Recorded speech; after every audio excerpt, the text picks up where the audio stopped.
يا أيها الذين آمنوا اتقوا الله وكونوا مع الصادقين আল্লাহ রাব্বুল আলামিন বলেন, হে ঈমানদারেরা, তোমরা মুত্তাকি হও, খোদা বিরুদ্ধতা অর্জন করো, আল্লাহ তাআলাকে ভয় করো। আমরা যদি প্রশ্ন করি, আয় আল্লাহ, মুত্তাকি হওয়ার নির্দেশ দিলেন, আদেশ দিলেন, কেমনে আমরা মুত্তাকি হব?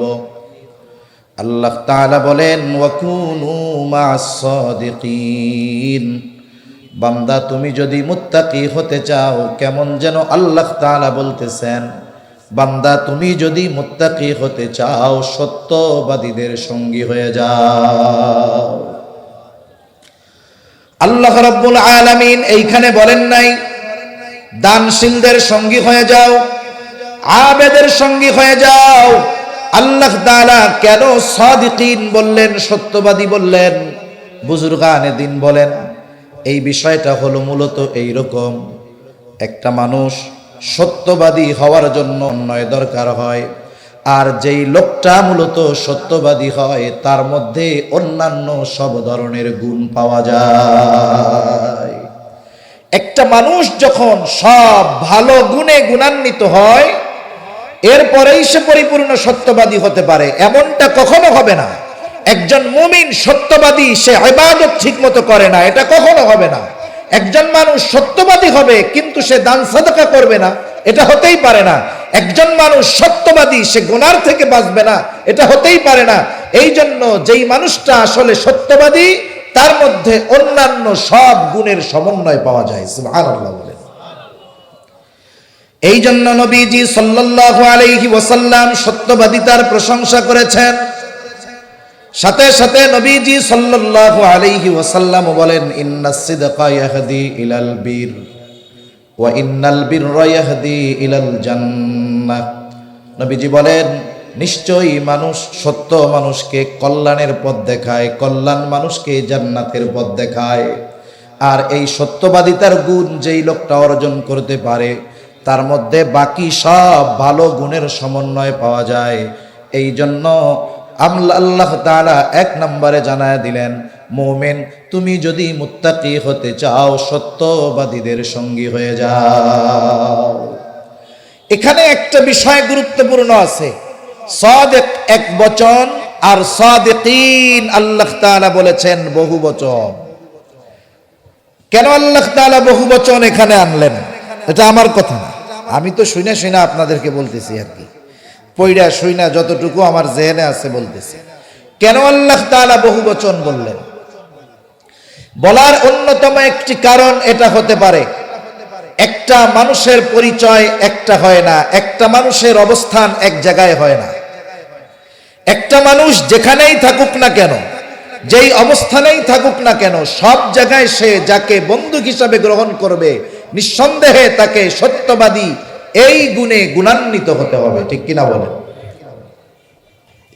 একজন মানুষ চাকরি করে অফিসে, স্বাভাবিক একসাথে চাকরি করার জন্য আশেপাশে যারা থাকে এদের সাথে, কলিগদের সাথে বন্ধুত্বের সম্পর্ক হয় কি হয় না? এখন যদি আমার আপনার বন্ধু অফিসে একজন নামাজি বন্ধু হয়, একজন গুনাহ থেকে বেঁচে থাকে এমন একজন মানুষ যদি বন্ধু হয়, ওই বন্ধু নেককার বন্ধু হওয়ার কারণে দিনের পথে চলা আমার আপনার জন্য সহজ হয় নাকি কঠিন হয়ে যায়? নিঃসন্দেহে সহজ হয়ে যায়। আবার আপনি যখন অফিস থেকে বাসায় ফিরে আসেন, আপনার অবস্থান যেখানে, ওখানে অনেক মানুষের সাথে সম্পর্ক হয়, বন্ধুত্ব হয়। ওই জায়গাগুলো যাদের সাথে সম্পর্ক হবে, উচিত হলো যারা সত্যবাদী, নেককার, পরহেজগার, মুত্তাকি, তাদেরকে বন্ধুরূপে গ্রহণ করা। তাহলে অফিসের বন্ধুটাও আপনার নেককার, বাসার বন্ধুটাও নেককার। তাহলে বলেন তো, দ্বীনের উপরে চলা সহজ হবে নাকি কঠিন হয়ে যাবে? প্রত্যেকটা ক্ষেত্রে যদি বন্ধু ভালো হয়, বন্ধু যদি ভালো হয়, তাহলে বন্ধু যেমন ওর প্রভাব অন্যান্য বন্ধুদের মধ্যে পড়ে, সাথী যেমন তার প্রভাব অন্যান্য সাথীর মধ্যে পড়ে। এই জন্য একটা প্রবাদ আছে, সৎ সঙ্গ স্বর্গবাস, অসৎ সঙ্গ সর্বনাশ। ঠিক কিনা বলেন? সৎসঙ্গ স্বর্গবাস, অসৎ সঙ্গ সর্বনাশ। এরকম উপমা অনেক বুজুর্গানের দিন দিয়ে থাকেন লোহার সাথে চুম্বকের সাথে। একটা লোহা যত শক্তিশালী হোক না কেন, ওই লোহার মধ্যে আকর্ষণ করার শক্তি থাকে না, সে আরেকটা লোহাকে আকর্ষণ করতে পারে না, বরং সে চুম্বকের দ্বারা আকর্ষিত হয়। কিন্তু ওই চুম্বকটা লোহার চাইতে কিন্তু শক্ত নয়, বরং নরম, দুর্বল। লোহার তুলনায় চুম্বক কিন্তু দুর্বল। এখন লোহা যদি চিন্তা করে আমার এত শক্তি, আমি এত মজবুত, আমি ওই চুম্বকের কাছ থেকে জোর কইরা ওর আকর্ষণ শক্তিটা কেড়ে নিয়ে আসবো, বলেন তো এটা সম্ভব নাকি? কখনোই সম্ভব নয়। কিন্তু ওই আকর্ষণ করার শক্তিবিহীন মজবুত লোহাটা যদি ওই চুম্বকের সংস্পর্শে লাগা যায়, দীর্ঘ সময় যদি তার সাথে লেগে থাকে, একটা সময় দেখা যাবে ওই লোহার মধ্যে চুম্বকের কিছু আকর্ষণ করার শক্তি তার মধ্যে চলে আসে। এজন্য সঙ্গর একটা প্রভাব সব সময় আছে। আর আল্লাহ তাআলা বললেন সত্যবাদীদের সঙ্গী হয়ে যাও। আর যেই মানুষটা আসলে সত্যবাদী, তার মধ্যে বাকি সব ভালো গুণের সমন্বয় এমনিতেই পাওয়া যায়, আলাদাভাবে জিজ্ঞেস করার দরকার নাই। একটা উদাহরণ দিলে বুঝতে সহজ হবে বিষয়টা কেমন। মনে করেন একটা ছেলে এক এলাকায়, কেউ ওই এলাকার উচ্চ শিক্ষিত নাই। আগের আমলের গ্রামের মানুষেরা, এখনো গ্রামের অনেক মুরব্বীরা মনে করে ম্যাট্রিক আইয়া এটা মনে হয় অনেক বড় শিক্ষিত কেউ। গ্রামের মানুষ এখনো অনেক জায়গায় এরকম ভাবে, প্রত্যন্ত অঞ্চলে।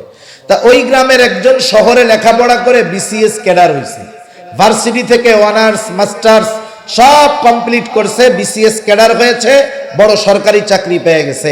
এখন ওই লোকটা যখন গ্রামে গেছে, আশেপাশের সব মানুষ তাকে দেখতে আসছে যে আমাদের গ্রামে একজন উচ্চ শিক্ষিত মানুষ। এখন সবাই দেখে কথাবার্তা বলে চলে গেছে, একজন মুরব্বী দাঁড়িয়ে আছে। সবাই চলে যাওয়ার পরে মুরব্বীকে দেখে ওই বিসিএস ক্যাডার বলতেছে, চাচা আপনি কি কিছু বলবেন নাকি? বলে, হ্যাঁ বাজান, আমি তোমার কাছে একটা কথা জানতে চাইছিলাম। এখন ওই চাচা জানে যে ম্যাট্রিক আইএ পাস করলে সে অনেক উঁচু শিক্ষিত। তা বলতেছে, বাজান তুমি কি লেখাপড়া করছো? উনি বলতেছে যে আমি ভার্সিটি থেকে অনার্স মাস্টার্স কমপ্লিট করছি, সাথে সাথে বিসিএস শেষ করে এখন আমি একটা সরকারি চাকরি করতেছি। চাচা বলতেছে, বুঝলাম তুমি অনার্স মাস্টার্স পাস করছো, তুমি বিসিএস ক্যাডার হইছো বুঝলাম, কিন্তু বাবা তুমি কি আইএ পাস করছিলা? এখন আমারে একটু বলেন তো, একজন মাস্টার্স কমপ্লিট করা ছেলেকে যদি কেউ প্রশ্ন করে তুমি কি ম্যাট্রিক পাস করছিলা, এই প্রশ্নটা বোকামি না? কারণ সে ওই পর্যন্ত যাওয়ার জন্য এই ধাপগুলো সফলতার সাথে অতিক্রম করা লাগছে। এজন্য একটা মানুষ যখন সাদেক হয়ে যায় পরিপূর্ণ, ওই পর্যন্ত পৌঁছাতে গিয়ে তাকে অন্যান্য গুণাবলী অর্জন করে এরপরে ওই জায়গায় পৌঁছানো লাগে। এজন্য কেউ যদি প্রকৃত সত্যবাদীদের সঙ্গী হয়ে যায়, অন্যান্য সকল ভালো গুণ আস্তে আস্তে তার মধ্যে চলে আসে। কি বলবো, অনেক উপমা উদাহরণ দেওয়া যাবে। একজন ভালো মানুষ, সত্যবাদী মানুষের সঙ্গ কতটা প্রভাব মানব জীবনে পড়তে পারে এটা আপনাদের বলার প্রয়োজন হবে না।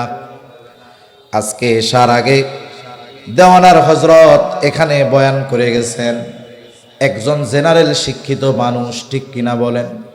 হারদুই হযরতের সোহবতে থাকছেন দেওয়ানার একজন জেনারেল শিক্ষিত মানুষ, নামের সাথে হযরত যোগ হয়ে গেছে, ঠিক কিনা গো? এখন হয়ে গেছে দেওয়ানা হযরত।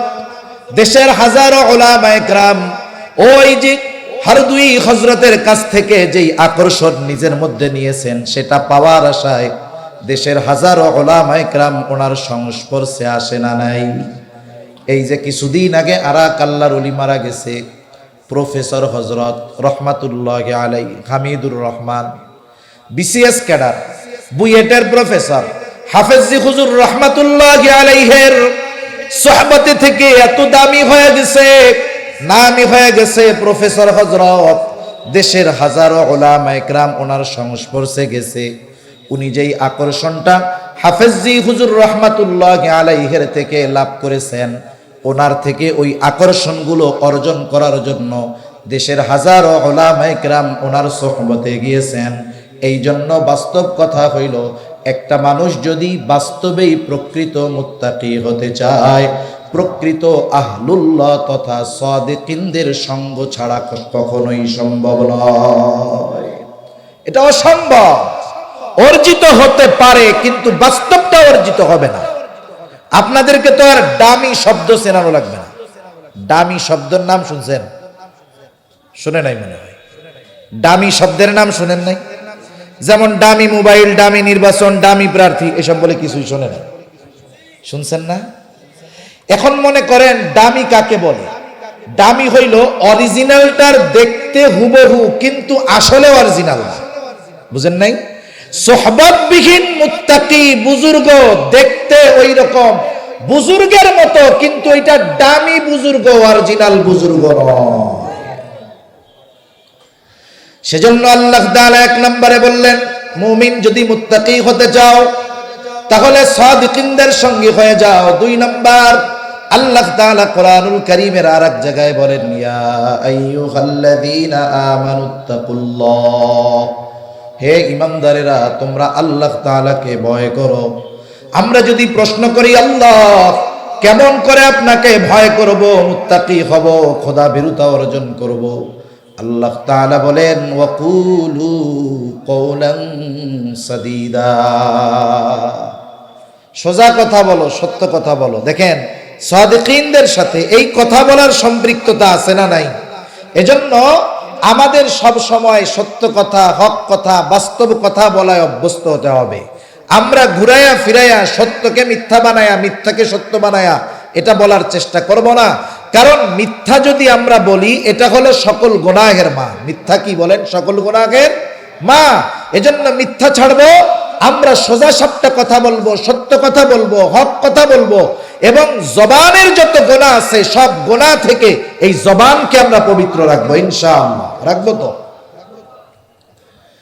এরপরে আল্লাহ তাআলা আর এক জায়গায় বলেন, ইয়া আইয়ুহাল্লাযীনা আমানুত্তাকুল্লাহ, আল্লাহ তাআলা বলেন, হে ঈমানদারেরা তোমরা মুত্তাকি হও। আমরা যদি জিজ্ঞাসা করি, আল্লাহ মুত্তাকি কেমনে হব, আল্লাহ তাআলা কেমন যেন জবাব দিয়ে বলেন, ওয়াল তানদুর নাফসুম মা কদ্দামাত লিগাদ। আল্লাহ তাআলা বলেন, তুমি তোমার আগামীর দিকে নজর দাও, যে তুমি ওই আগামীর জন্য কি প্রেরণ করেছো। ভবিষ্যতের দিকে নজর দাও, তুমি ওই জায়গার জন্য কি প্রেরণ করেছো। প্রত্যেকটা মানুষের ভবিষ্যৎ 2 প্রকার হয়। কয় প্রকার? জোরে বলেন, কয় প্রকার? কথা কি বুঝতেছেন না কষ্ট হইতেছে? প্রত্যেকটা মানুষের আগামী তথা ভবিষ্যৎ কয় প্রকার হয়? 2 প্রকার। ইকোটা বন্ধ করে দেন। ইকোটা আছে? প্রত্যেকটা মানুষের ভবিষ্যৎ কয় প্রকার? 2 প্রকার। একটা হলো সুনিশ্চিত ভবিষ্যৎ, আর একটা হলো অনিশ্চিত ভবিষ্যৎ। একটা হলো সুনিশ্চিত ভবিষ্যৎ, আর একটা হলো অনিশ্চিত ভবিষ্যৎ। এখন আসেন অনিশ্চিত ভবিষ্যৎ কোনটা আগে জানি। অনিশ্চিত ভবিষ্যৎ হলো এই দুনিয়ার ভবিষ্যৎ। অনেকেই এখানে আছেন হয়তো গভর্নমেন্ট জব করেন, সরকারি চাকরি করেন। সরকারি চাকরির একটা নিয়ম হলো প্রতি মাসে তার জন্য নির্ধারিত যেই বেতন আছে, ওই বেতন থেকে নির্দিষ্ট কিছু অংশ কেটে রাখা হয়। রাখা হয় না? এই টাকাটা আপনারে দিবে কখন? চাকরি শেষ হবে যখন তখন। অথবা অনেকে আছে এক্সট্রা ভাবে প্রতি মাসে 1000 2000 টাকা ব্যাংকে জমায়। কেন? বলে চাকরি আছে এখন জমাই, চাকরি যখন থাকবে না তখন এই জমানো টাকাগুলো দিয়ে উপকৃত হব। সরকার টাকাটা কেন জমায়? বলে কেমন যেন বলে, তুমি যখন চাকরি শেষ করবা, এই টাকাগুলো যদি দীর্ঘকাল ব্যাপী জমানো হয়, তোমার টাকাগুলো জমাইয়া এর সাথে আমি আরো কিছু টাকা যোগ কইরা ওই যে ভবিষ্যতে যখন তুমি চাকরি ছেড়ে দিবা, মোটা অঙ্কের একটা টাকা তোমাকে দিয়ে দেওয়া হবে, যাতে ওই বার্ধক্যকালীন সময় ওই টাকাগুলো দিয়ে কিছু করে তুমি তোমার ভবিষ্যতে ভালো মতো চলতে পারো। ঠিক কিনা বলেন? এখন বলেন তো, যেই লোকটার বেতন থেকে টাকা কেটে জমানো হয় এবং যেই লোকটা প্রতি মাসে 2000 5000 টাকা করে ভবিষ্যতে ভালো থাকার জন্য টাকাটা জমায়, এই যে যেই ভবিষ্যতে ভালো থাকার জন্য সে টাকা জমাইতেছে, বলেন তো ওই ভবিষ্যতে গিয়া ওই টাকার দ্বারা সে উপকৃত হতে পারবে কি পারবে না এর কোনো গ্যারান্টি আছে নাকি? তাহলে গুরুত্ব সহকারে যেই ভবিষ্যতের জন্য টাকা জমাইতেছে, বলেন এই ভবিষ্যৎ সুনিশ্চিত নাকি অনিশ্চিত? নিঃসন্দেহ অনিশ্চিত। দেখা যাবে আপনি জমাইছেন, আপনি মরার কাম সারা, আপনি ওইটা উঠানোর আগেই আপনি দুনিয়া থেকে চলে গেলেন। অথচ দেখা যায় কি, আমরা আমাদের এই অনিশ্চিত ভবিষ্যতে ভালো থাকার জন্য প্রচেষ্টা বেশি করি। অনিশ্চিত ভবিষ্যতের মেয়াদ খুবই অল্প, হায়াত শেষ তো এটা শেষ। এজন্য আল্লাহ রাব্বুল আলামিন বলেন, ওয়াল তানদুর নাফসুম মা কদ্দামাত লিগাদ। তুমি নিজের দিকে নজর দাও যে সুনিশ্চিত ভবিষ্যতের জন্য কি প্রেরণ করেছ। তার মানে তুমি আখিরাতের জন্য কি পাঠাইছো। শুধু নিজের ব্যাংকে কত হইল, বেতন কত হইল, মাসে মাসে ব্যাংকে কত জমাইলা, এই হিসাবটা রাত্রে শুয়া শুয়া কইরো না। তুমি মাঝে মধ্যে ওই আখিরাতে অনন্তকালের সুনিশ্চিত ভবিষ্যতে ভালো থাকার জন্য কি ব্যাংক ব্যালেন্স পাঠাইছো, এই বিষয়টারও মাঝে মধ্যে হিসাব কইরো। জীবনের হিসাবকে বলা হয় মুহাসাবা। কি বলে বলেন না? মুহাসাবা, নিজের সাথে নিজে হিসাব করা। যে আমি নিজে নিজে হিসাব করব, যায় রে আমি আমার আখিরাতের জন্য কি জমাইলাম। এজন্য বুজুর্গানে দ্বীনও বলেন, প্রত্যেকটা মানুষের উচিত যখন সে রাতে ঘুমাতে যাবে 5টা মিনিট সারাদিনের আমলের হিসাবের একটা সামারি টান দেওয়া। আপনাদের তো বড় বাজার, অনেক বড় বড় ব্যবসায়ী এইখানে আছে। একজন ব্যবসায়ী, প্রতিষ্ঠিত প্রসিদ্ধ সফল ব্যবসায়ীর কিছু গুণাবলী আছে, অনেকগুলো গুণ। এর মধ্যে অন্যতম 2-1টা গুণের কথা বলবো আমি, বলবো।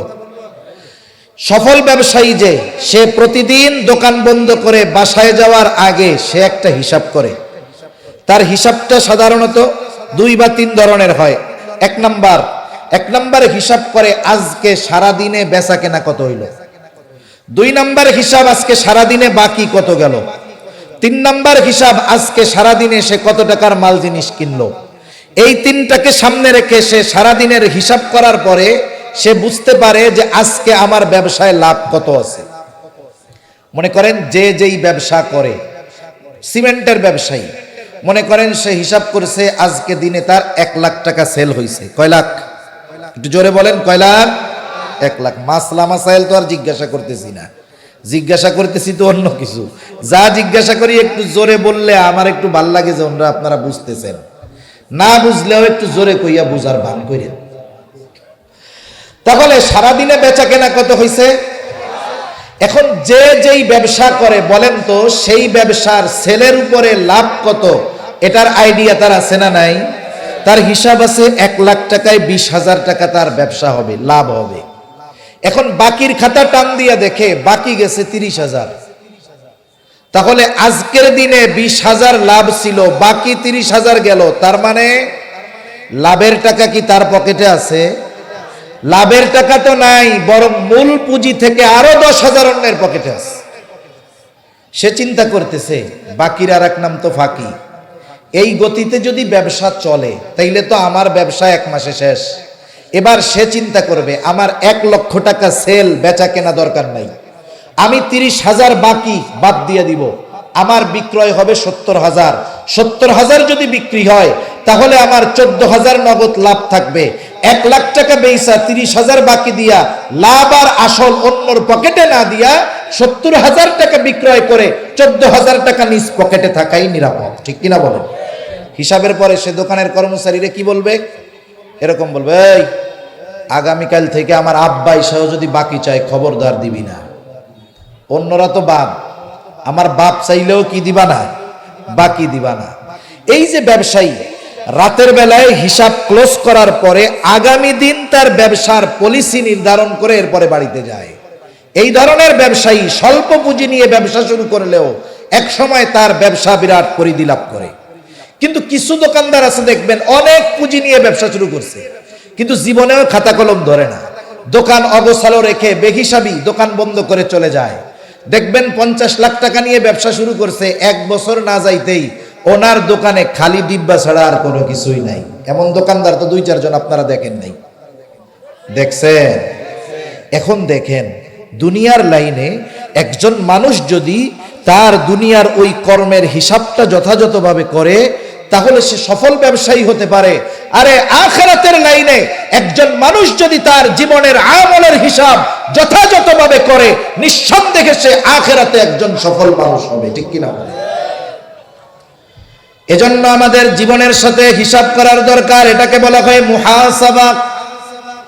আমি আপনি যখন রাতের বেলায় শুতে যাব, বুজুর্গানে দিন বলেন, আমি 5টা মিনিট সময় যদি চোখ বন্ধ করে সারা দিনের কর্মের উপরে নজর দেই, আমি আমার সারা দিনের কর্মের একটা হিসাব বের করে ফেলতে পারবো যে আজকে সারা দিন আমার দ্বারা কতটা অন্যায় হলো, সারা দিন আমার দ্বারা কতটা ভালো কাজ হলো। দেখা গেল আজকের দিনে মন্দ কাজ বেশি, ভালো কাজ কম। একজন মানুষ যখন রাতের বেলা ঘুমোতে যায়, বিছানায় যায়, সে বিছানায় যেই চিন্তা নিয়ে যায়, যেই কর্ম নিয়ে বিছানার সাথে সেই পিঠটা লাগায়, তার গোটা রাত ওই চিন্তা আর ওই কর্মের প্রভাব তার উপরে বিস্তার লাভ করে। কিন্তু আফসোস, এখন আমরা শোয়ার আগে মোবাইল ধরি, এরপরে শুই। এইটার প্রভাব চলে সারা রাত আমাদের উপরে। ঠিক কিনা বলেন? কতজন তো আছে এই প্রভাবে তাদের আর ঘুমই আসে না। যখন আজানের সময় হবে, সুবহে সাদিক, এইবার শয়তান আইসা পা উঠিবে, কয় দোস্ত এবার ঘুমাও, সব শেষ, উঠবে সকাল 12টার, দুপুর 12টার সময়। এখন আমি আপনি যদি রাতে জীবনের এই হিসাবটা করে বিছানায় যাই, আমি যদি চিন্তা করি আরে আমার তো আজকেই গুনাহ বেশি, সারা জীবনের হিসাবটা যদি এমন হয় যে আমার গুনাহই বেশি, তাহলে তো আমার কিয়ামতের দিন নাজাত পাওয়ার উপায় নাই, জাহান্নামে যেতে হবে। হয়তো এই হিসাব, এই চিন্তা ওই মানুষটাকে তাওবা করতে উদ্বুদ্ধ করবে। সে হয়তো আল্লাহর কাছে খালেস তাওবা করবে, বলবে আল্লাহ আমি তো শয়তানের ধোঁকায় পড়ে অনেক গুনাহ করে ফেলেছি, আল্লাহ এই অবস্থায় যদি আমার মরণ হয়, বাঁচার কোনো উপায় নাই, আল্লাহ আপনি আমাকে ক্ষমা করে দেন, আমার গুনাহগুলো মাফ করে দেন, আমি আগামী দিন থেকে আর গুনাহ করব না। সেই ব্যক্তি যদি খালেস তাওবা করে, আশা করা যায় আল্লাহ তাআলা তার এই তাওবা কবুল করবে। আল্লাহ না করুন, ওই রাত্রে যদি লোকটা মারা যায়, চিন্তা কইরা দেখেন তাওবা করছে, এরপরে আর গুনাহ করতে পারে নাই, আশা করা যায় ওই লোকটা মৃত্যুবরণ করবে আর আল্লাহ তাআলার বন্ধুদের তালিকায় তার নামটা উঠে যাবে। এজন্য জীবনের হিসাব আমাদের করতে হবে যে আমি আমার আসল ভবিষ্যতের জন্য, সুনিশ্চিত ভবিষ্যতের জন্য কি প্রেরণ করলাম। এই 2-4-5 মিনিট রাতে ঘুমানোর আগে করা যাবে না ইনশাআল্লাহ? করা যাবে তো ইনশাআল্লাহ? একটু নিজের সাথে নিজে হিসাব করেন, কত মানুষের জীবন পরিবর্তন হয়ে গেছে। হাদিসের মধ্যে যেমন এক জালেমের ঘটনা আসছে, তার নাম হলো কিফিল। ওই জালেমের নাম ছিল কিফিল। হাদিসের মধ্যে আসছে এমন কোন অন্যায় নাই যে কিফিল করে নাই, এমন কোন অন্যায় নাই যেটা কিফিল করে নাই। কিফিলের কাছে একদিন একজন মহিলা আসছে, দরিদ্র অভাবী বিধবা সুন্দরী একজন মহিলা এসে বলে, কিফিল আমাকে কিছু টাকা কর্জ দাও, আমি তোমাকে এটা পরবর্তীতে ফিরাইয়া দিব। কিফিলের অন্যায়গুলার মধ্যে অন্যতম একটা অন্যায়, সে সুদে মানুষকে টাকা ধার দিত, ঋণ দিত সুদে। কিফিল বলে, মহিলা আমি তো তোমাকে এমনিতে কোনো টাকা দিব না।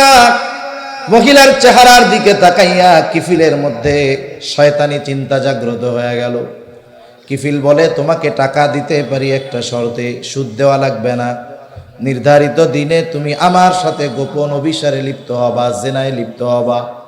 কাদাল ফাকির আইয়াকুনা কুফরা, দরিদ্রতা মানুষকে কুফরি পর্যন্ত পৌঁছায়া দেয়। এই জন্য আমার আপনার পাশে, আমার আপনার সমাজে আশেপাশে অনেক মানুষ এমন দেখতে পাওয়া যাবে যারা অপরাধের সাথে জড়ায় গেছে। এই অপরাধের সাথে শখে জড়ায় নাই, দেখা যাবে এই অপরাধের সাথে জড়ানোর পেছনে অন্যতম কারণ হলো তার অভাব। অপরাধী সবাই অপরাধ শখ করে করে না, অনেক মানুষ অভাবের কারণে তারা অপরাধের সাথে জড়িত হয়। আমি যদি সচ্ছল হই, আমার প্রতিবেশী যদি অভাবের তাড়নায় অপরাধের পথ বেছে নেয়, আমি জানি সে অভাবী দরিদ্র, আমি সচ্ছল তাকে সহযোগিতা করলাম না, সমাজের মানুষ আমরা সচ্ছল ওই দরিদ্র লোকটাকে সহযোগিতা করলাম না, সে এক সময় গুনার পথ বেছে নিল, পাপের পথ বেছে নিল, মনে রাখবেন ওই লোকটা অভাবে পড়ে পাপ করে আল্লাহর আদালতে একা অপরাধী হবে না, সমাজের সচ্ছল মানুষকেও সেই দিন অপরাধীর কাঠগড়ায় দাঁড়াতে হবে। এই জন্য বিষয়গুলো আমাদের খেয়াল রাখার দরকার। ইসলাম সামাজিক বিষয়গুলোকেও খুব গুরুত্ব সহকারে প্রেজেন্ট করছে। আমাদের না জানার কারণে আমরা বুঝি না। আমরা একজন অপরাধ করছে তার সমালোচনা করতে পারি শুধু, কিন্তু ফাইন্ড আউট করি না 10 জনে মিলে যে এই গুনার সাথে জড়িত হওয়ার কারণ কি, চুরির সাথে জড়িত হওয়ার কারণ কি, ছিনতাইয়ের সাথে জড়িত হওয়ার কারণ কি। বসেন 10 জন 20 জন 50 জন মিলে, ওকে ডেকে বলেন কারণ কি, ও যখন বলবে অভাবের তাড়নায় করি, আপনারা 20 জন মিলে সচ্ছল মানুষ যাকাতের টাকা দিয়ে ওর একটা রিক্সা কিনে দেন, একটু তদারকিতে থাকেন, রিক্সাটা কিনে দিয়ে বলেন বাবা উপার্জনের জন্য যেহেতু এতকাল এই কাজগুলো করছো, আমরা তোমাকে সবাই মিলে রিক্সাটা কিনে দিলাম, খবরদার ওই কাজের সাথে আর যেও না। আমাদের মন মানসিকতা যদি এরকম হতো তাহলে সমাজ থেকে অনেক অপরাধ নির্মূল করা আমাদের জন্য সামাজিকভাবে সহজ হয়ে যাইত, ঠিক কিনা বলেন? এইবার এই মহিলা আসছে, আয়েশা বলে কিফিল টাকা দাও। কিফিল বলে যদি আমার সাথে নির্ধারিত দিনে জেনায় লিপ্ত হও টাকা দিতে রাজি আছি। দরিদ্রতা মানুষকে কুফরি পর্যন্ত পৌঁছায়া দেয়। মহিলা অভাবের কারণে প্রয়োজনের কারণে তার শর্তে রাজি হয়ে গেল। নির্ধারিত দিনে জালেম কিফিল হাজির। মহিলাকে বলতেছে, মহিলা তুমি যেই প্রতিশ্রুতি দিয়েছিলে সেই প্রতিশ্রুতি তুমি আদায় করো। এইবার হাদিসের মধ্যে আসছে মহিলার একেবারে কাছে চলে গেছে জালেম কিফিল, কিন্তু মহিলা থরথর করে কাঁপতেছে। এই দৃশ্য দেখে জালেম কিফিল বলে, মহিলা তুমি কেন কাঁপতেছো, কেন ভয় পাইতেছ? আমি তো তোমাকে জোর করি নাই, তুমি নিজেই তো এই শর্তে রাজি হয়েছ, তাহলে তোমার কান্নার কারণ কি, এই ভয়ের কারণ কি? মহিলা বলে, ও কিফিল আমি জীবনে কখনো এই ধরনের পাপের সাথে জড়িত হই নাই রে কিফিল, আমি শুধুমাত্র অভাবের তাড়নায় তোমার কাছ থেকে ওই টাকাগুলো নিয়েছিলাম, আমি বাধ্য হয়ে তোমার কাছে ওই বিষয়ের স্বীকৃতি দিয়েছিলাম, আমি তো এই ভয়ে কান্না করি রে কিফিল। আজ যদি তোমার সাথে এই অপকর্ম করার পরে আমার মৃত্যু হয়, কিয়ামতের দিন আল্লাহ তাআলার সামনে আমাকে একজন জেনাকার হিসাবে উপস্থিত হওয়া লাগবে। আমি শুধুমাত্র এই ভয়ের কারণে কান্না করতেছি। এতটুকু কথা জালেম কিফিলের কর্ণকুহর দিয়ে হৃদয় পর্যন্ত পৌঁছায় গেল, তার অন্তরের পরিবর্তন ঘটে গেল। জালেম কিফিল হয়তো চিন্তা করতেছে, আহারে আমি তো এমন কোনো অন্যায় নাই যেইগুলা করি নাই, আর মহিলা একটা গুনাহ করবে তাও স্বেচ্ছায় নয় বরং বাধ্য হয়ে, এর কত ভয়। 60 দিরহাম মহিলাকে সে কর্জ দিয়েছিল। জালেম কিফিলের মধ্যে পরিবর্তন ঘটে গেল, তার অন্তর তাওবার দিকে ধাবিত হলো। কিফিল বলতেছে, মহিলা যাও, আমি তোমাকে যেই 60 দিরহাম দিয়েছিলাম এটা সাদকা করে দিলাম, মাফ করে দিলাম, আর শুনে নাও আগামীতে আমি আর এমন কোনো অন্যায়ের সাথে জড়িত হব না, গুনাহ করব না। জালেম কিফিল তাওবা করে বাড়িতে গেল। ঘটনাক্রমে ওই রাত্রে জালেম কিফিল দুনিয়া থেকে চলে গেল। জালেম কিফিল মারা গেছে। এখন সমাজে অনেক মানুষ আছে যারা জালেম, এরা মৃত্যুবরণ করলে মুখে মুখে মানুষে ইন্না লিল্লাহ কয়, মনে মনে কয় আলহামদুলিল্লাহ, আল্লাহ আরো আগে মরল না কেন। এরকম লোক তো আমাদের দেশে 2-4 জন মনে হয় নাই। কোন এলাকায় অভাব নাই, ওইগুলা মরলে মানুষ জোরে ইন্না লিল্লাহ কবে, মনে মনে তাসবিহ গুনতে গুনতে আলহামদুলিল্লাহ বলবে যে আল্লাহ এই জালেমরা আরো কেন 10 বছর আগে দুনিয়া থেকে নিলাম। সেজন্য জীবন এমন গঠন করার দরকার যে আমার মৃত্যুতে যেন মানুষ কান্না করে, এমন কথা না বলে যে বাঁচছি। জালেম কিফিল মারা গেছে, মানুষের মধ্যে আনন্দ মিছিল শুরু হয়ে গেছে। সকলে বলে জালেম কিফিল মরছে, ভালো হয়েছে। কিন্তু আল্লাহ তাআলা জানায় দিলেন না, কিফিলকে আর জালেম বইল না, কারণ কিফিল তওবা করছে। কিফিলের তওবা আল্লাহর কাছে কবুল হয়ে গেছে। কিফিল এখন আর জালেম নাই, কিফিলের নামটা আল্লাহ তাআলা তার প্রিয় বান্দাদের তালিকায় অন্তর্ভুক্ত করে দিয়েছে। সেজন্য মানুষের মুহাসাবা, জীবনের হিসাব, তার জীবনের গতিপথ পরিবর্তনের কারণ হতে পারে কি পারে না? সেজন্য আমরা আমাদের জীবনের হিসাব করব তো ইনশাআল্লাহ। 4 নম্বর পদ্ধতি, গুনাহ থেকে বাঁচার তথা মুত্তাকি হওয়ার, তাকওয়া অর্জন করার 4 নম্বর পদ্ধতি, আমি যখনই যেই কোনো কাজ করতে যাব না কেন, আমি সর্বদা এই চিন্তা রাখবো, আমার কর্ম দুনিয়ার কেউ দেখুক আর না দেখুক, দেখেন কে? আরো জোরে বলেন না কে? আল্লাহ তাআলা বলেন, ওয়ালাকাদ খালাকানাল ইনসানা ওয়া না'লামু মা তুওয়াসওয়িসু বিহি নাফসুহু ওয়া নাহনু আকরাবু ইলাইহি মিন হাবলিল ওয়ারিদ। আল্লাহ তাআলা বলেন, আমি মানুষ সৃষ্টি করেছি, ওয়া না'লামু মা তুওয়াসওয়িসু বিহি নাফসুহু, আমি জানি কোন জিনিস তার অন্তরের মধ্যে ওয়াসওয়াসা দেয়। আল্লাহ তাআলা কেন জানে? আল্লাহ তাআলা বলেন, ওয়া নাহনু আকরাবু ইলাইহি মিন হাবলিল ওয়ারিদ। আল্লাহ তাআলা বলেন, বান্দা জানার কারণ কি শোনো, আমি তো চাইতে অধিক নিকটে। আমি আমার যত কাছে, আমরা আমার যত কাছে, আমরা আমাদের যত কাছে, তার চাইতে বেশি কাছে কে?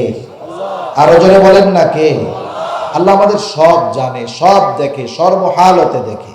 আচ্ছা, আপনাদের কারো কাছে যদি বিশ্বস্ত সূত্রে এই খবর আসে যে ভাই আপনাকে কিন্তু গোয়েন্দা সংস্থা নজরদারিতে রাখছে, বিশ্বস্ত সূত্রে খবর আসলো আপনার গতিবিধি গোয়েন্দা সংস্থা পর্যবেক্ষণ করতেছে, যার ব্যাপারে এই খবর আসবে, বলেন তো তার চালচলন কেমন হয়ে যাবে? ও বাড়ি আর মসজিদ থেকে কোথাও যাবে না। ওর মতো বুজুর্গ দেখবেন 1 সপ্তাহ হয়ে গেছে আল্লাহর ওলি একবারে, কি ভয়ে? যে আমাকে নজরদারির মধ্যে রাখছে। এই কথা চিন্তা করে তার জীবনের পরিবর্তন হবে। আমাদের দুনিয়ায় এমন একটা জায়গা দেখান তো, যেই জায়গায় গেলে আল্লাহ তাআলা দেখবে না। এরকম 2-4টা জায়গা দুনিয়ার কোনো জায়গায় আছে? দুনিয়ার কোথাও নাই। কোনো মানুষ যদি এমন কোন পাথরের মধ্যে গিয়ে আমল করে, ভালো কাজ অথবা মন্দ কাজ, যেই পাথরের দরজাও নাই, জানালাও নাই, ওই রকম পাথরের মধ্যে গিয়ে যদি কেউ কোনো কর্ম করতে পারে, ওই কর্মটাও আল্লাহ তাআলা সুস্পষ্টভাবে দেখতে পায়। সুবহানাল্লাহ। তাহলে 1 নাম্বার চিন্তা করবো এটা, যে আমার আল্লাহ তাআলা আমাকে সর্ব অবস্থায় দেখতেছে। আমরা সর্ব অবস্থায় আল্লাহ তাআলার নজরদারির মধ্যে আছি। হয়তো আমার বাবা দেখবে না আমার গুনাহ, আমার মা দেখবে না, প্রশাসন দেখবে না, ওস্তাদ দেখবে না, কিন্তু দুনিয়ায় এমন কোনো জায়গা নাই যেখানে অন্যায় করলে আল্লাহ তাআলা দেখবে না। আমার মধ্যে মানুষের ভয় যতটা কাজ করে, আল্লাহর ব্যাপারে ততটা ভয় কাজ করে না। আমার মানুষের ব্যাপারে আমি আপনি যতটা লজ্জিত হই, আল্লাহ তাআলার ব্যাপারে এতটা লজ্জিত হই না। অথচ উচিত ছিল ভয়ের দিক দিয়ে সবচাইতে বেশি ভয় আল্লাহ তাআলাকে করা, লজ্জার দিক দিয়ে আল্লাহর ব্যাপারে সবচাইতে বেশি লজ্জিত হওয়া দরকার ছিল। যদি সবচাইতে ভীতি আল্লাহর ব্যাপারে থাকতো, সবচাইতে ভীতি যদি লজ্জা যদি আল্লাহর ব্যাপারে থাকতো, প্রত্যেকটা মানুষের চরিত্র মানুষের সামনে যেমন রাতের আধারে একাকী ঘরের মধ্যেও তেমন হয়ে যাইত। কিন্তু বাস্তবতা এর ভিন্ন। আল্লাহ রাব্বুল আলামিন এরপরে বলেন, শুধু যে আমি আল্লাহ দেখি তা নয়, ইয ইয়াতালাক্কাল মুতালাক্কিয়ানি আনিল ইয়ামিনি ওয়া আনিশ শিমালি কাঈদ। আল্লাহ রাব্বুল আলামিন আমাদের ডান কাঁধে একজন, বাম কাঁধে একজন ফেরেশতা রাইখা দিয়েছেন লেখক। এরা আমাদের কর্মের ব্যাপারে জানে, সাথে সাথে আমাদের কর্মগুলো এরা লিপিবদ্ধ করে রাখে। এরা আমাদের কর্মের ব্যাপারে সাক্ষী। শুধু আমাদের কর্মগুলোকে সংরক্ষণ করা হয় তা নয়, আল্লাহ তাআলা বলেন, মা ইয়ালফিযু মিন কাওলিন ইল্লা লাদাইহি রাকীবুন আতীদ। মানুষ জবান দিয়ে যা নিক্ষেপ করে, জবান দিয়ে যেই কথাগুলো সে উচ্চারণ করে, সর্বদা সতর্ক একজন ফেরেশতা আমাদের সাথে আছে, সাথে সাথে সে ওই কথাগুলোকে সংরক্ষণ করে রাখে। সুবহানাল্লাহ। আমরা মানুষের সাথে ফোনে কথা বলার সময় কত সতর্ক হই, কি কথা কইয়া ফেলবো, আবার ওই পাশ দিয়ে দেখা যাবে রেকর্ড হয়ে যাইতেছে। কত মানুষের এই দুনিয়ার কল রেকর্ড ফাঁস হয়ে গেছে, ফাঁস হওয়ার পরে আকাশচুম্বী জনপ্রিয়তা মুহূর্তের মধ্যে ভূপাতিত হয়ে গেছে, ঠিক কিনা বলে? কতজন এই দেশ থেকে ইসলামকে নির্মূল করে দিতে চায়? টুপিওয়ালা গো দেখা নিতে চাইছিল, এরকম লোক ছিল না একজন? কত পাওয়ারফুল ছিল, এক কল রেকর্ড ফাঁস হয়েছে, কোথায় তার পাওয়ার, কোথায় তার ক্ষমতা, মুহূর্তের মধ্যে ভূপাতিত হয়ে গেছে, ঠিক কিনা বলে? আর আমার আপনার এরকম অনেক বিষয় আছে যেটা দুনিয়ার মানুষ জানে না। কিয়ামতের দিন যদি আল্লাহ তাআলা এই রেকর্ডগুলো ফাঁস করে দেয়, কোথায় লজ্জায় মুখ ঢাকবো, সে জায়গা আর থাকবে না। এ বিষয়টা আর গেলাম না, এই পর্যন্ত শেষ। কিভাবে আল্লাহর ভীতি অর্জন করা যাবে, আল্লাহ তাআলা এই আদেশ করার সাথে সাথে আল্লাহ ভীতি অর্জনের পদ্ধতিগুলো আমাদেরকে বলে দিয়েছেন। এবার আসেন দ্বিতীয় বিষয়, যে এই তাকওয়া অর্জনের গুরুত্বটা কত। কোরআনুল কারীমের মধ্যে আল্লাহ তাআলা প্রায় 200 জায়গায় তাকওয়ার কথা বলেছেন। কত জায়গায়? এর মধ্যে 50-এর অধিক জায়গায় সরাসরি তাকওয়ার কথা বলছেন, যে তোমরা খোদা ভীরুতা অর্জন করো। এবং আল্লাহ তাআলা এটাও জানিয়েছেন, অতীতের সব নবীকে আল্লাহ তাআলা তাকওয়ার ব্যাপারে নির্দেশ দিয়েছেন। এর দ্বারাই বোঝা যায় যে একটা মুমিনের জন্য পরিপূর্ণ মুত্তাকি হওয়া, খোদা ভীরুতা অর্জন করা কতটা জরুরি, এর দ্বারা এটা মোটামুটি অনুধাবন করা যায়, ঠিক কিনা বলে? এখন আমরা তো আসলে দুনিয়ায় লাভ খুঁজি। একটা জিনিস করব, যদি আমার লাভ না থাকে আমি কোথায় করব এটা? এক জায়গায় আমি একদিন এক চেয়ারম্যান সাহেবরে বলতেছি, এক মসজিদের জন্য, স্কুলে ছেলেরা নামাজ পড়ে, নামাজের জায়গাটা নোংরা হয়ে গেছে, টিন টুন ভেঙে গেছে, কিছু ছেলে নামাজ পড়ে, তাদের নামাজের জায়গাটা সংরক্ষণ করার দরকার। একজন চেয়ারম্যান সাহেব খুব দানবীর শুনছি, আমি ওনারা গিয়ে বলতেছি যে আপনার পাশের এলাকায় একটা মসজিদে কিছু টিন দরকার, একটু সংরক্ষণ করার দরকার, চারদিকে দেয়াল দিলে হয়তো 1000-20-30 টাকা, এরকম 20-30 হাজার টাকা হলে হয়ে যাবে, আপনি একটু সহযোগিতা করেন। আপনি তো অনেক জায়গায় দেন এলাকার মসজিদে। এখন জিজ্ঞাসা করে, ওইটা কি আমার ইউনিয়নে? আমি বললাম না, আপনার ইউনিয়নে না, তবে আপনার পাশের এলাকায়, 1 গ্রাম পরেই, আপনার গ্রামের পরেই, যদিও একবারে সীমান্তে। তা বলতেছে, আমি তো আমার ইউনিয়নের বাইরে দান সদকা করি না। তাই এই দান সদকা কি আল্লাহর জন্য করে? বুঝেন নাই? এ দান সদকা কার জন্য করছে? এই দান সদকা করেছে ভোটের জন্য। ওরাও দান করে ঠিক, লাভ কোথায় আছে এটা দেখা। কিছু মানুষ আছে এরকম, দান করে ঠিক, আখিরাতের লাভের জন্য নয়, দুনিয়ার লাভের জন্য। একটা মূল নীতি আপনাদের বলি, মানে মূল কথা এরকম একটা মূল চলে আসছে। আলহামদুলিল্লাহ, নারায়ে তাকবীর, নারায়ে তাকবীর। আমার শ্রদ্ধেয় বড় ভাই মুফতি রাফি বিন মনির হাফিজাহুল্লাহ হযরত চলে আসছে, আমি 1-2 মিনিটের মধ্যে শেষ করে দেব ইনশাআল্লাহ। তাহলে দেখেন, দুনিয়ার সবাই লাভ খুঁজে। এখন আসেন, আল্লাহ তাআলার যত বিধিবিধান আছে, আদেশ নিষেধ আছে, বলেন তো এই বিধিবিধান আদেশ নিষেধ মানলে লাভ আছে না নাই? বাস্তবতা হলো দুনিয়ার লাভও আছে, আখিরাতের লাভও আছে। উলামায়ে কেরাম যদি সময় নিয়ে আলোচনা করেন, প্রত্যেকটা ইবাদতের দুনিয়ার লাভ আর আখিরাতের লাভ ওনারা বর্ণনা করতে পারবেন দীর্ঘ সময় নিয়ে। কিন্তু বিষয় হলো, আমরা ইমানদার, আমরা দুনিয়ার জন্য করব না, কর্মগুলো করব আখিরাত পাওয়ার জন্য, আর দুনিয়া আল্লাহ এমনিই আমাদেরকে দিয়ে দিবেন, ঠিক কিনা বলেন? এখন এই মুত্তাকি যদি হয়, দুনিয়ার লাভ আছে না নাই? দুনিয়াতে মানুষের যদি দুইটা বিষয়ের গ্যারান্টি দেওয়া হয় যে এই 2 বিষয়ে তোমার কোনো চিন্তা নাই, তাইলে দেখবেন ওই দুনিয়ায় ওই মানুষটা ওই দুনিয়ার মধ্যে সবচেয়ে সুখী মানুষ। আচ্ছা আসেন, একজন মানুষকে যদি বলা হয় এই দুনিয়ায় তোমার রিজিকের কোনো চিন্তা নাই, রিজক এটা ব্যাপক অর্থবোধক একটি শব্দ। বাংলাতে ধরেন জীবন উপকরণ, এই জীবন চালাতে যত কিছু প্রয়োজন সব কিছুর ব্যবস্থা করা হবে, টেনশন করো না। দ্বিতীয়, এই দুনিয়াতে যত বিপদ আপদ আসুক না কেন টেনশন করবা না, ওই বিপদ থেকে বের হওয়ার রাস্তা তোমার হয়ে যাবে। এখন এই 2 বিষয়ের গ্যারান্টি কোন মানুষ যদি দুনিয়ায় পেয়ে যায়, বলেন তো দুনিয়ার কোনো টেনশন চিন্তা তার কি আর থাকবে? থাকবে না। কেউ যদি এই 2টা জিনিসের গ্যারান্টি আল্লাহর কাছ থেকে পেতে চায়, তাহলে আল্লাহ তাআলা বলেন ওয়া মাইয়াত্তাকিল্লাহা ইয়াজআল লাহু মাখরাজা ওয়া ইয়ারযুকুহু মিন হাইথু লা ইয়াহতাসিব। আল্লাহ তাআলা বলেন যে আল্লাহ তাআলাকে ভয় করে, ইয়াজআল লাহু মাখরাজা, তার দুনিয়া আখিরাতের যত মুসিবত হোক না কেন ওই মুসিবত থেকে বের হওয়ার ব্যবস্থা আল্লাহ তাআলা করে দিবে। 2 নাম্বার ওয়ায়ারযুকুহু মিন হাইথু লা ইয়াহতাসিব, আর তাকে আল্লাহ তাআলা এমন জায়গা থেকে রিজিকের ব্যবস্থা করে দিবে যে সে সেটা কল্পনাও করতে পারবে না। কল্পনাতীত জায়গা থেকে রিজিকের ব্যবস্থা হবে। বিপদ আপদ মুসিবত থেকে উদ্ধার হওয়ার বাঁচার রাস্তা আল্লাহ তাআলা ইনশাআল্লাহ দুনিয়াতে করে দিবে। সুবহানাল্লাহ।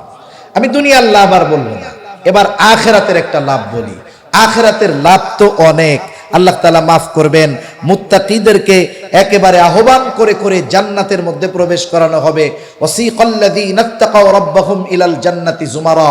এখন আসেন স্পেশালিটি তাদের কি হবে?